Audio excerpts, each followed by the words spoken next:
So Tony, tell us a little bit about how you got started and where you're at now and the whole path to getting there, from moving from the Virgin Islands to the US, etc.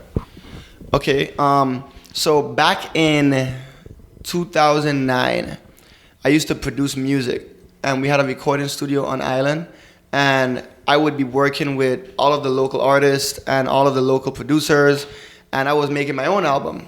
And it got to a point where I needed to make a music video for one of my singles, and I couldn't find anyone to do it for me.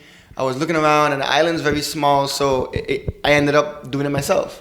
And when the video got released, the feedback I got was like, hey man, like, yo, that's dope, like, can you do it for me? And I started doing projects for other people, and it kind of branched out until I bumped into one of my, who's now one of my business partners, and he's a physical therapist on the island. He was like, yo, can you do a commercial for my business?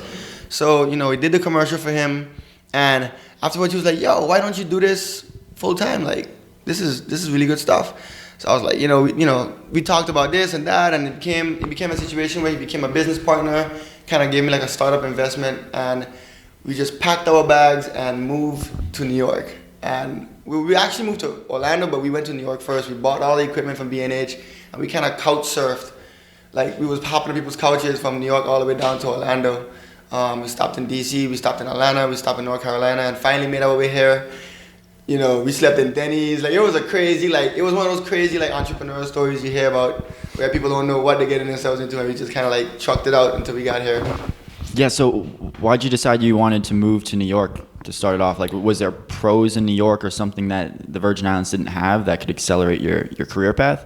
Well, the plan was to move here to Orlando, because I was actually having a daughter. Okay. So, she lives up here, and at the time, we went to New York first because there's a big store, B&H? Yeah. Yeah, they sell all the computer equipment, all the audio equipment, all the video equipment, and back then, that was like the go-to. So we kind of caught a flight up there, got our gear, and we kind of lugged it down here. Like, literally, we just lugged it down here, catching trains, buses, rental cars, and we made it to Orlando. So it was like, the plan was to get to Orlando by April, somehow. And we left in the end of March. And we made it. We made it, yeah. Yeah, so you started off actually making music, and then you decided to produce your own video because no one else could do it for you. Right. And then do you still make music, or did you just completely transition into, okay, that's all you do now is make videos?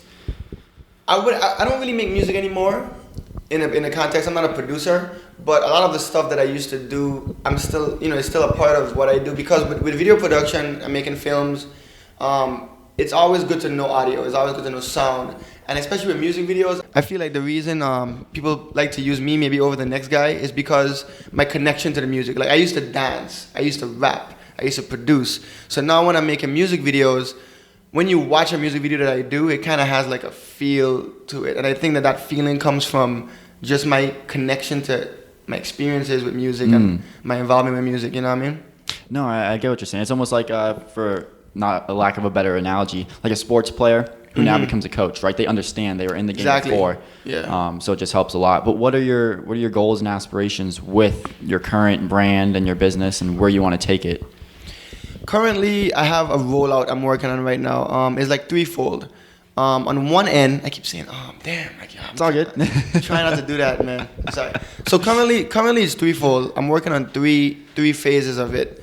The short-term stuff is very centered around my actual photography work, and it's going to involve a merchandise line I'm putting out. It's going to be apparel, computer gear, camera gear, and it's going to all be centered around the photography stuff I do. And the photography stuff I do is very model heavy, landscape heavy, travel heavy. So I'm going to incorporate the images I do with the different models I work with and the different locations I've been to, and we're going to make like camera gear, lens, like have a whole list. Damn, I should have bought Product equipment? Yeah, like stickers for the back of laptops, okay, shirts. It's gonna all have the imagery that's centered around my photography and stuff like that. The brand logo. Yeah, and okay. That's like the short term right now. That's the next thing that I'm working on right now. That's like phase 1 of the rollout, and then phase 2, we have some short films and some features that we're gonna be working on.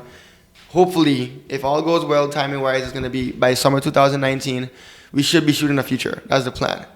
And then end game is to have the company the Gears production company that is kind of like the umbrella that I started back in 2012 when I moved up here. That's gonna be its own corporate entity that I'm gonna kind of be a figurehead of. I don't want to be so hands-on with, and I want to kind of let that run itself. And I want to get more focused into the film stuff, making the series, the shorts, the music videos, the entertainment stuff. Okay, so, you said series, like little short. No, literally, like we want to work on like either a web series or like a Netflix special. Like that'd be cool. We literally want to get. I want to get each phase done in its entirety so that each phase can have its own focus. First, I'm gonna let the photography run its course, get the merchandise done. Next, I'm gonna get into the film and the series stuff, which is, you know, I have a script. I have kind of like a small team of people that I'm already working with. I have like other, I guess you could call them like social media influencers that over the time I've been doing all of the work that I've been doing, I've had the opportunity to build relationships with, and they want to be a part of the projects I'm about to be working on. And then once that's finished and everything's kind of running its course, then I'm gonna let the corporate stuff kind of be more of the focus on the back end, just as like the residual work. So how do you get business going? How Right difficult now, is that? Primarily, man, it's just word of mouth, social media. I've been blessed to be able to work with a lot of cool people, a lot of celebrities. Man, I've been on a Maroon 5 tour. I've had my camera pointed at Drake, Bow Wow, Black China, Becky G, like a number of people. So it's been cool to be able to do work for those type of people and then get the exposure that comes along with that. Yeah. Yeah, that's pretty cool. You got to meet all those people. Was that just by chance? Like in New York, you ran into them, or? No, like a big part of it is, I would say, Rock City, the group I work with. They're really big songwriters in the music industry right now. They wrote for, you name it, like probably your favorite songwriter on the radio right now, they wrote. And I'm their like go-to director / photographer / videographer / creative director. I do like a lot of stuff for them. So yeah. Working with them puts me in the room with a lot of other entertainers and creatives, and just the networking opportunities are amazing, and I capitalize on those as often as I can. And I would say that doing work with them has put me in front of a lot of people that I wouldn't normally be in front of as easily. So you definitely, would you say you get more business through networking as opposed to maybe social media, advertisement, etc.? Word of mouth, you'd say, is probably better? Right now, I would never tell anyone not to take advantage of social media. Social media, but I'm so old school with it, man. I love face-to-face interactions. I love meeting people. I mean, of course, you know, the way the world works today, you have to use social media because it's literally like the best thing as far as like you have access to so much people right now that you wouldn't normally have access to.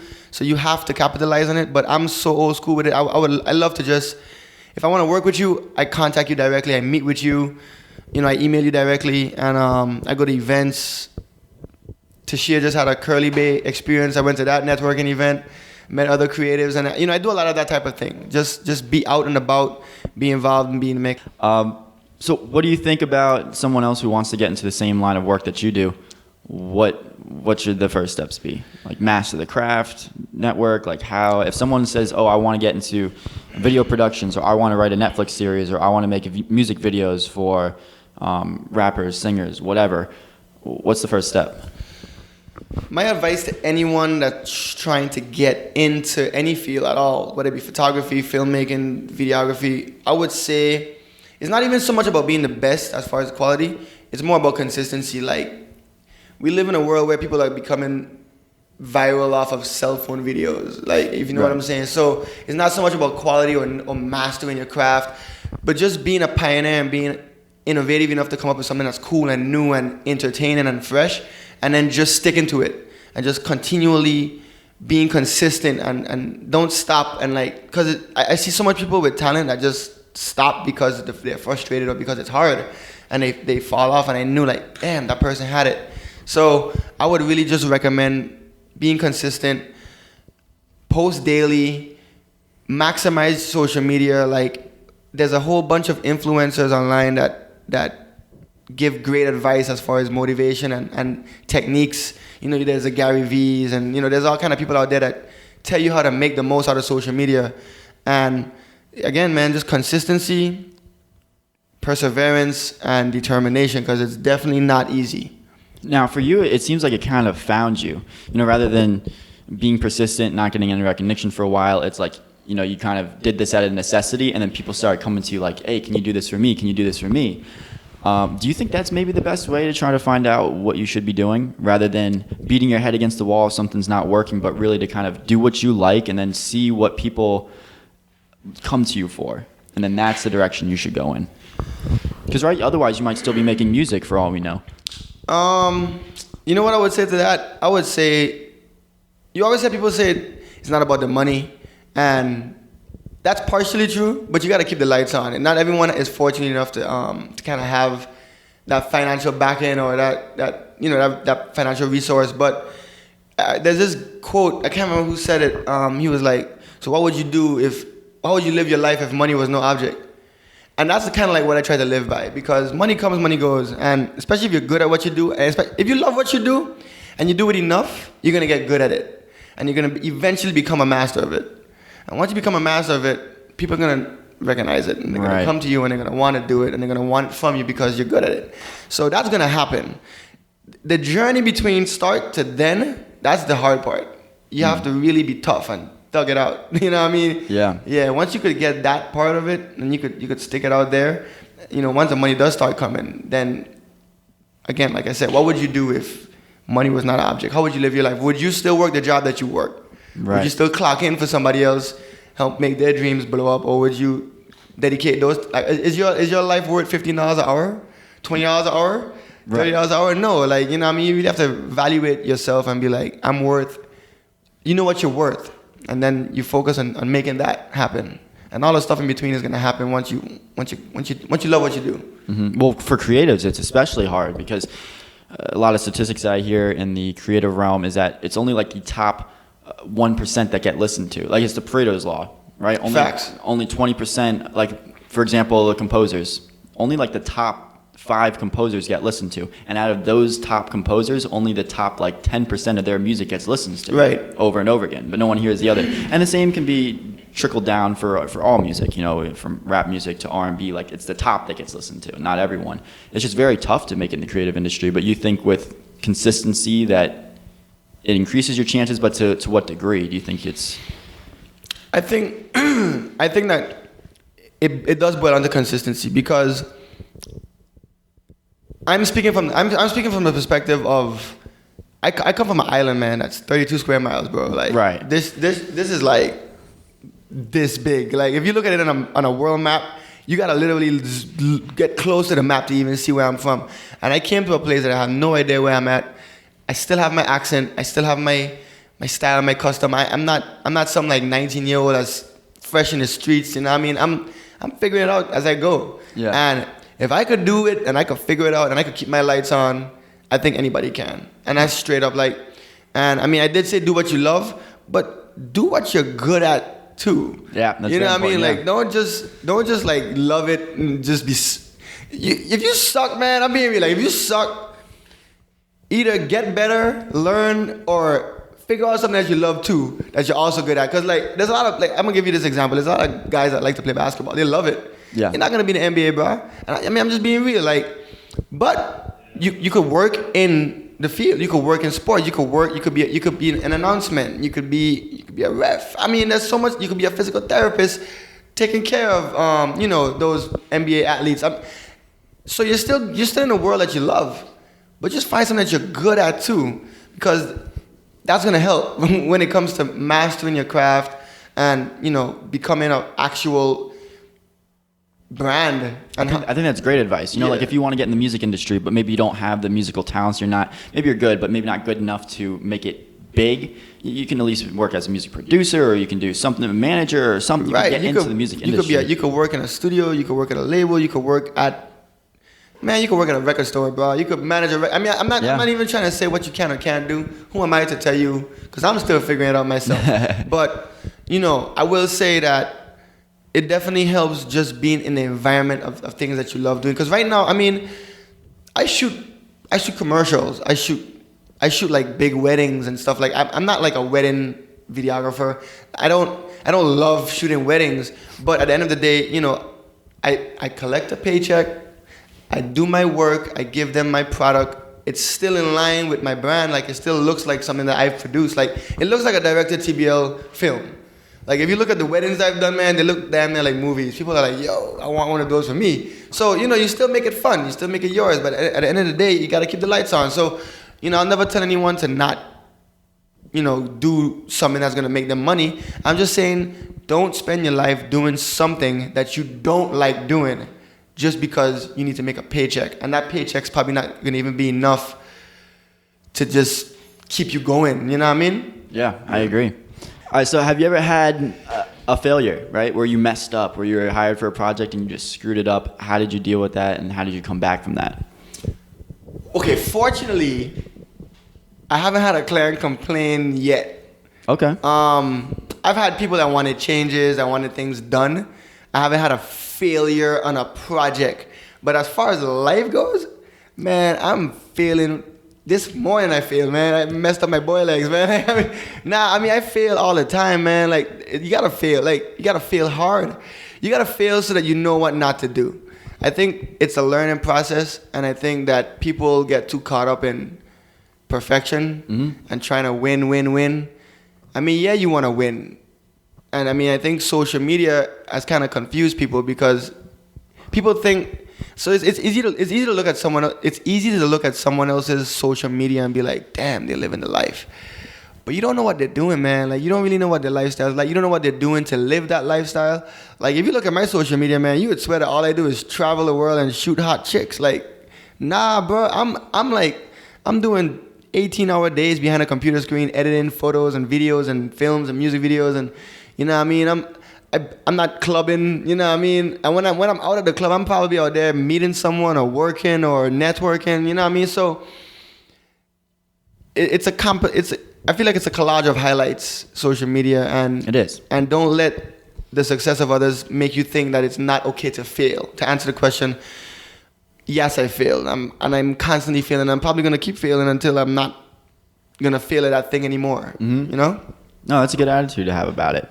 Who do you look up to for like inspiration, or who do you admire? Like, who do you get your education from, whether it be on YouTube or through books? What do you go to? Definitely a big learning resource out there is YouTube. I'm not a college graduate in my field. My degree is in marketing and management. I didn't get a degree in production or film or photography or anything, so I'm self-taught. So and most people don't even work in the field that they got a degree in. Trickling back to what we said earlier, you end up getting a degree and working a job just because, you know, like, life tells you you're supposed to. I mean, honestly, I wouldn't tell anyone not to go to college. I think college is cool because it's a great place to just meet people and just get away with some bullshit. Like, you could do stuff in college that you can't do. Once you get out of college, life hits. Like, you're in a space where it's like, yo, bills. So enjoy college, yo. If you're in college, especially if your parents paying for it, yo, jump on that train, man. You get your degree, and in the meantime, take every extracurricular activity that you can. You know what I mean? If you want to be a photographer, man, you better meet those college girls and just be like, yo, let's shoot. You know what I mean? If you want to be a filmmaker, you link up with your friends and you make some shorts, you do some skits. You know, use college for that. But outside of that, I don't think that there's any education that you can really learn in a college environment that you can't learn on your own. Except, you know, of course, we're not talking about doctors and, you know, specific professions, but just as, you know, creators and entrepreneurial type stuff. Yeah. You don't need college. Yeah, there's only a couple things that you need college because you need a degree to do it, like doctors, lawyers, engineers. Other than that, though, it kind of, you know, drops off the curve. Yeah. So, like you were saying, there are pros to it, even if you're not those majors, but only do that if you really have the funds and the availabilities to do it. Right. Otherwise, you know, it's not worth getting all that debt for it. It's a great time, man. It's a great time to be an entrepreneur. Like, I don't know if you've noticed it, but it's like down there like a wave. Like, entrepreneurs are just coming out of the woodworks now. Everybody's an entrepreneur. Well, it's pretty popular. I think a lot of people think it's really cool too, and they want to do it, and they don't really want to put in the hard work for it. Exactly. Mm-hmm. Yeah, you said it perfect. Yeah, because I've experienced that myself and trying to evaluate, like, I'm real with it. I probably don't want to put in 18-hour work days for it, but that's just because it's not also something that I want to do. But I think people just need to know what it is that they want to do and what it takes to do it. It goes back to what we said. If you love what you're doing, right? It's a lot easier to say, I'm gonna make this sacrifice. I'm gonna put in this time. Because if you don't love what you're doing, it's gonna feel like work. It doesn't matter how cool it is. Like you could literally be shooting models every day. Beautiful girls. But if you don't love it, it's gonna feel the same as working at McDonald's or working at a Walmart or working as a guidance counselor or whatever, whatever it is that you may or may not like doing is gonna feel like work. So again, definitely just try to find something that you love and you're good at. Did you always like music growing up, or was that something that just came on in your later years? I think music is in my blood. Yeah. I am a Bongiovi, and I didn't even know who Bon Jovi was until like after I graduated out of high school. My last name is Bongiovi, but I did find myself in life just kind of always gravitated to something music. I would be in a group making music, or I would be in a stage crew handling the shows at high school and college to make the music productions go on. And I was in some way involved with production and music, and it somehow just managed to make its way back to what I'm doing now with the video and the film and stuff. Cool. How did you meet Tashia or Curly Bay? Oh, Curly Bay? As we've had on the podcast before. We're both from the Virgin Islands, man, and I've seen her come from having an idea of what she wants to do. She actually approached me in the beginning like, hey, I want to try this out. I want to do this. Do you have any tips or advice you could give to me? And she's a really good friend, and she's an awesome person. So I've seen her grow from having that idea into making it a real thing. And now she's actually her own brand. And now I'm coming to her, asking her questions like, yo, how did you do this? How did you do that? Yeah. Do you have a lot of creative friends in the same space as you? Or are you two kind of the only ones who do what you guys do? Entrepreneurs. You mean from the Virgin Islands or in general? In general, here. Like, do you surround yourself with only those kind of people, or are they far and few in between? So I wouldn't say I'm picky with the people I hang around, even though I am. In the context of I like to surround myself with people who I either admire or I want to work. I want to see myself in that space too, or I look up to them, or they're dope in their own respect. So I do try to surround myself with other creatives, and I do know a lot of, like, Orlando's, you'd be surprised, there's a lot of people in this city that does a lot of things. Like, there's a lot of big creatives that's actually from here too. Like, one of my friends, he's a creative director at Universal Studios. He designs the rides, like he designed the Hulk ride. Oh, that's what's up. And, we make like skits together on Instagram all the time. Yeah. I know like a producer, Ayo, he's like one of the biggest producers in the industry right now. I know there's like a whole bunch of people out here that's just like in the mix. But I feel Orlando's a very cliquey city. It's very segregated in the sense of like a lot of social groups stick to their own social group and they don't really mesh with other social groups. Like you got like you have like the UCF camp. Yeah. They kind of got their own community. You kind of have like the downtown groups of people. You have like the Winter Park. You have like the artsy people. I mean, I don't want to like label anyone, but I'm just saying it to kind of give an explanation behind what I'm trying to say. Like Orlando's very cliquey. No, there's distinct communities within Orlando. Exactly. Yeah. That's a better way to say it. Distinct communities. I'm not a morning person. We got to get you some coffee next time. My vernacular is on like 20%. Do you drink coffee? Very minimally. No, you don't drink caffeine or anything? I try not to. Why is that? It's like, I might as well, man. Nah, caffeine puts me in 1,000. I need to be in 100. Caffeine puts me in 1,000 and then I can't sleep. Yeah, I could see that. I could see that. Your energy level is already high after not going to bed till 6 last night. Can't do caffeine at all. Red Bull is the worst too. Don't drink Red Bull. It's bad for you. No, I stay away from energy drinks. Yeah, all I drink is coffee. But do you plan on staying in Orlando? You know what, man? So I'm here honestly, and just I'm put this in the world. I'm only here in Orlando because of my daughter. Okay. I have a 6-year-old. She's like the most important person in my life right now. But I'm here because she lives here too, and that's why I live here. I've been fortunate to be able to travel as often as I do and work outside of the city as well as in the city. But I do eventually see myself at some point maybe transitioning to like LA or Atlanta or maybe even New York. Maybe not New York. New York's too cold, but Atlanta or LA. And I want to live in Japan for like a year. There's some places I really want to live. I love traveling the world. I love going places. But right now, I'm here because my daughter's here. And Where have you been? man, I've been to, pretty much the whole of the United States. I've been everywhere in the United States. You've been everywhere in the U.S.? There's like a few places I have not been. All right, so where do you recommend for somebody that hasn't been outside of their state, right? If they've only been in their state, what's the first place that you would say you got to go check out?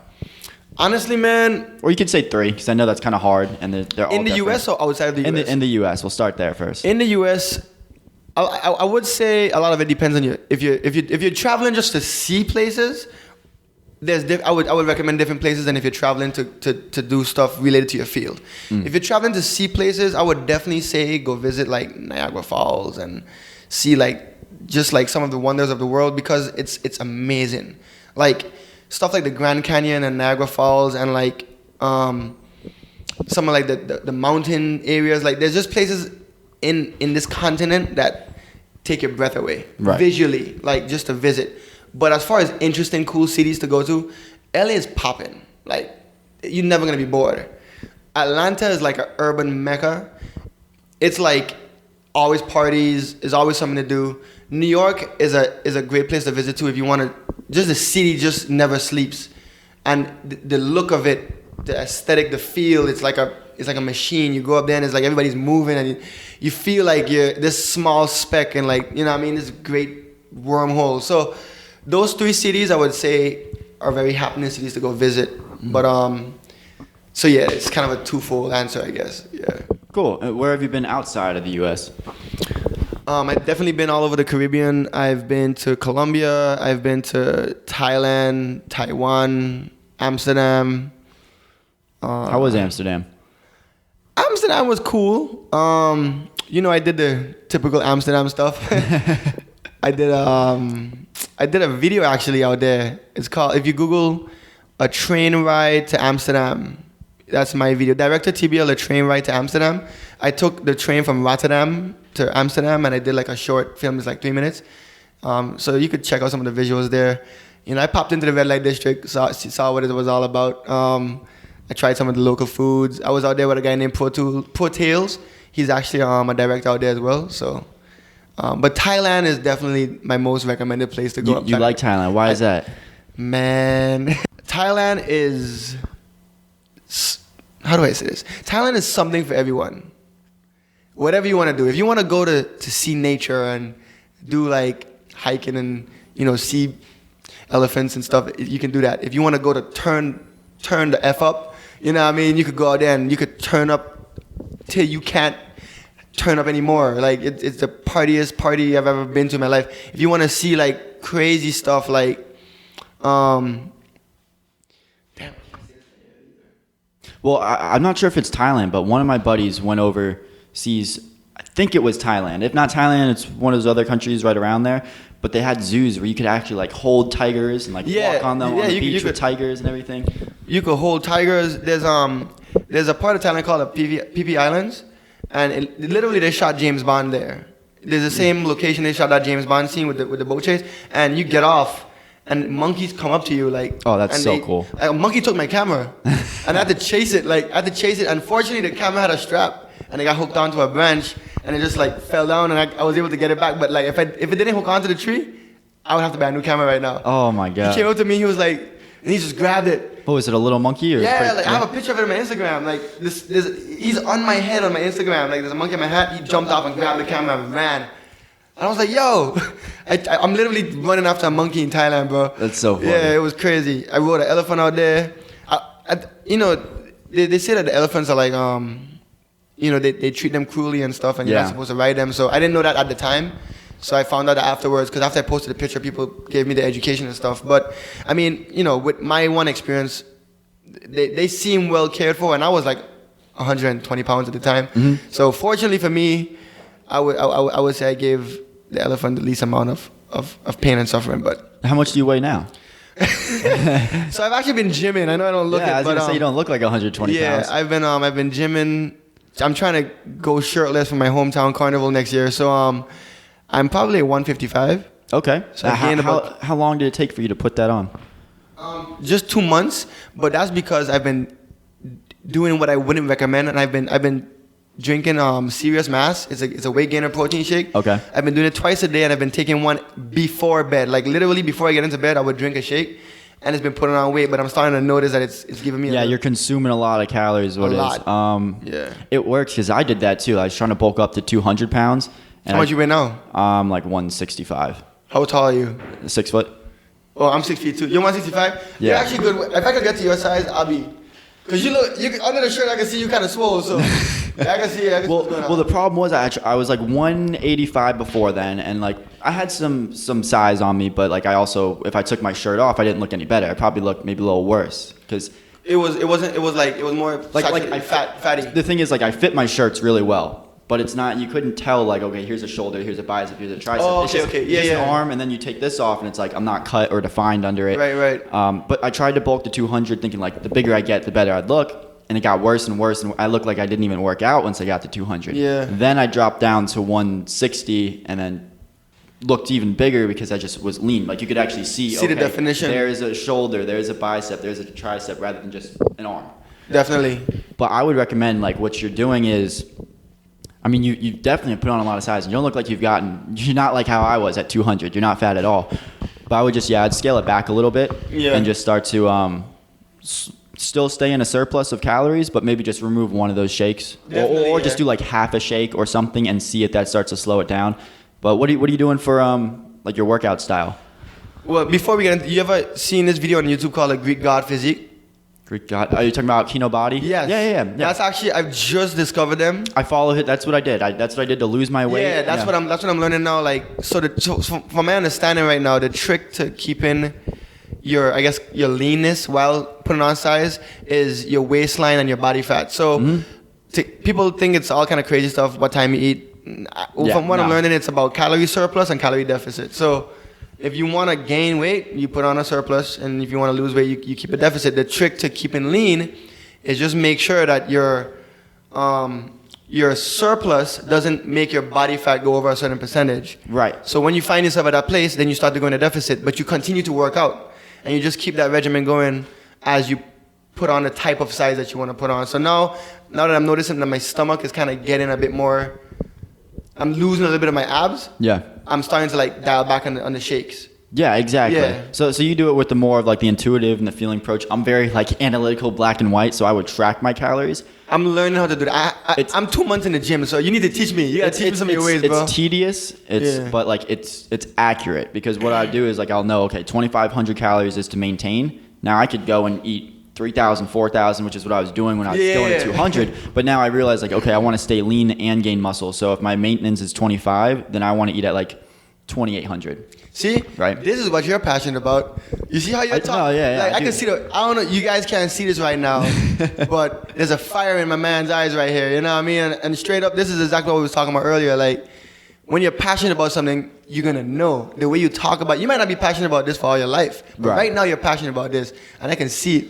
So you never know, man. Well, I've always loved my main passions are fitness, psychology, or anything to do with the mind. So like whether it be positive mindset, or whether it be motivational or psychology or philosophy, self-improvement, anything along those lines, they all group together. And that's why I do the same for fitness too, because it's always fitness, but it changes. So one time it might be bodybuilding, one time it might be football, one time it might be gymnastics. Facts. But it's always something in there. It's always in the realm. And exactly. And then newly has become like podcasting, public speaking, debating, those things. So you might be the lead fitness radio TV show having. You never know where that's gonna go. And I mean, that's exactly how this whole creative entrepreneurship type thing works. Exactly. You just kind of go into, I stick within those three things, but just try out a whole bunch of different ones. And it takes you on a journey, and the roads leads there. And to answer your question that you asked me, I'm now at LA Fitness. Okay. I signed up for LA Fitness, and the reason I signed up for LA Fitness is because I feel like the gym membership fee is my motivation to make sure I go. If I don't pay for a gym, I'm not gonna go. I'm becoming passionate about fitness. now that I'm getting into it more and I'm learning more about it and I'm feeling better. Once you start to see results is when it really kicks in. Definitely. And the thing is too, once you get to your goal, it's a lot easier to maintain it. So if you want to bulk up and get bigger, it's hard to get there, but once you're there, it's easy to maintain. Boom, yeah. And if you want to do the opposite and get abs, it's difficult to lose that fat and get those abs, but once you have those abs, your body wants to maintain. You don't have to be so strict on those calories. You can, and you're going to maintain those abs unless you start eating like complete crap.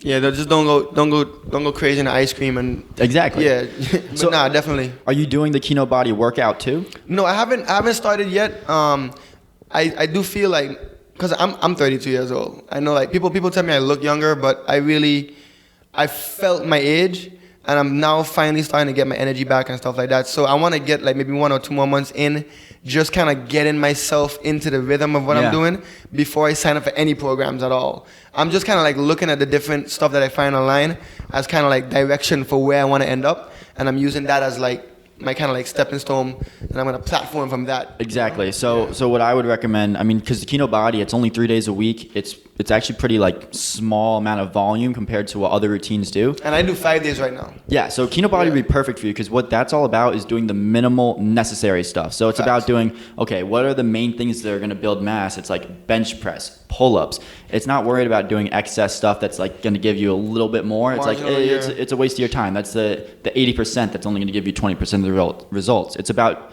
doing the 20% that's going to give you 80% of the results. The 80-20 rule, perfect. And then as far as paying for it, because I did both. So before I paid for it, I just watched a lot of his videos, and he even says it too. He puts enough stuff out. Like if you watch enough of his videos, you can put his routine together for free. You don't even have to pay for it. But if you don't want to watch the videos and try to put the routine together and see what he does for the working out, you can just buy it and it's already there for you. I did both because after I put his whole routine together for free and tried it out, and it worked so great for me. I was like, well, let me just buy his routine. Support a guy, yeah. Well, I figured like let me buy it and see like if this thing's gonna be even better, you know, because I have to pay for it. Like, wow, this is what I got for free and it worked this well. I wonder what I can get if I paid for it. And even if I get nothing more, I've already gotten so much for free. Yeah, like it's worth it for me. Yeah. So I tried it, and that's what I would say it is. It's not anything that's necessarily new on the YouTube videos, but if you don't have time or if you don't really enjoy fitness, right, you're not going to want to sit through and watch all those videos. Right. Buy the routine. It's laid out for you in black and white. But if you like fitness and have the time to go through them, then just watch the videos. It's free. Definitely. Yeah, for me, like I would sit and watch YouTube videos on how to make someone look like they're jumping off the moon, and I need to figure out how to do some kind of video editing trick or some nonsense like that. I would do a YouTube tutorial for. But for fitness, like I've tried watching P90X like way back in the day and all that crazy stuff, and it's like it's not something I'm gonna do every day on my own. The gym requires me to get my ass up, go somewhere, and be there. So that's my discipline for myself of making sure I get the workout in 5 days a week. So I go Monday to Friday, I go in the afternoon, I spend an hour and a half every time, and I go and I have my routine, and that, for now, that's how I'm accomplishing awesome. it. Yeah, that's great discipline, Yeah. and you're gonna start to see that once you start to take days off, you're gonna feel crappy about like, oh, I didn't go. It's like, I don't do Saturdays and Sundays. By Monday, I'm feeling like, damn, I'm looking smaller. I'm like, because you lose the pump, so I'm like, like before we leave, I'll show you like before and after pictures of where I'm at right now and stuff like that. But so. Well, where can people find you? Okay, so right now the best place to find me is Instagram. That's the place I'm most active on. I do have a Twitter and I do have like Snapchat and all that other stuff, but they're kind of supplement to my Instagram just because I'm a visual creative. So my Instagram is Director TBL, DIRECTOR, for those of you who did not know how to spell director.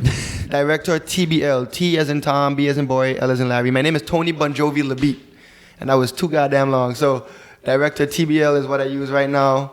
And I'll put that in the description. Definitely. And you can also go to my Instagram bio. My link to my website's there right now. It's under construction. And a lot of the reason that it's under construction is because of what I told you before. I'm working on the store, getting the merch completed. And actually, one of the reasons I'm on this podcast is because I'm looking for designers. I'm looking for people who are interested in becoming a part of a brand, and maybe they need to get their portfolio work up. I'm looking for someone that wants to come on board and be a part of the initial phase of the merchandise creation process. Also, on the back end, I'm looking for people who do stuff like script writing, comedians, video editors, those are things that I'm also in need of. So, any of you guys listening to this podcast, if this is your field, if you're in UCF or Full Sail or Valencia or any kind of place in Orlando, Florida, and you want to reach me, go on my Instagram, shoot me a DM. There's a lot of paid opportunities. There's a lot of non-paid opportunities for portfolio work, for networking, to be in the room with some of the celebrities I'm in, because like I said, I do need help getting some of this stuff done. And I think this is the perfect time for other people who need to get their portfolio started, and they need to get, like, maybe they have the degrees at, Full Sail or whatever, but they don't have any work or they don't have any real clients. I could show you how to get clients. You could work with me. Like I said, there's some paid opportunities, and you could become a part of the brand as it's getting started, and you could say, you have this under your belt. So definitely reach out to me. Again, it's Director TBL. All of my contact info is on there, and my website's on there as well. Perfect. Thank you so much, Tony, for coming on. No, thank you.